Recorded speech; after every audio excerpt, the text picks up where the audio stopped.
વાત કરીએ સુરતની તો સુરતમાં ક્રિકેટ રમતા એક યુવાનનું મોત થયું છે। મકસૂદ બુટવાલાનું ચાલુ મેચ દરમિયાન મૃત્યુ થયું। પાણી પીધા બાદ અચાનક યુવાન ઢળી પડ્યો હતો।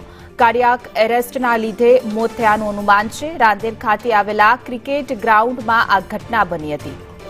વધુ વિગતો સાથે અમારા સંવાદદાતા આઝમ સાલે જોડાઈ ગયા છે। જે આઝમ, સુરતની આ ઘટના કે અચાનક ક્રિકેટ રમતા સમયે આધેડ હતા તે ઢળી પડ્યા, સમગ્ર ઘટના શું હતી?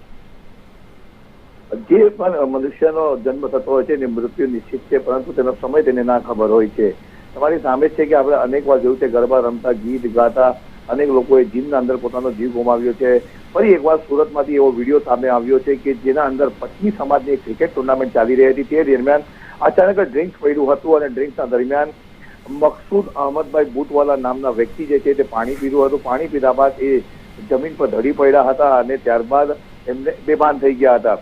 રાંદેર ટાઉન ખાતે આવેલા સુલતાનિયા જીમખાના ગ્રાઉન્ડ પર આ ક્રિકેટ ટુર્નામેન્ટ ચાલી રહી હતી। રમત દરમિયાન અચાનક જ આ ઘટના બનતા તમામ લોકો ત્યાં દોડતા થઈ ગયા હતા અને એમને ત્યાં ખાનગી હોસ્પિટલ ખસેડવામાં આવ્યા હતા। ત્યારે ખબર પડી હતી કે એ પર્સનલ લાવવા પહેલા જ એમનું મોત થઈ ગયું છે। જી જી આઝમ, સમગ્ર માહિતી બદલ આભાર।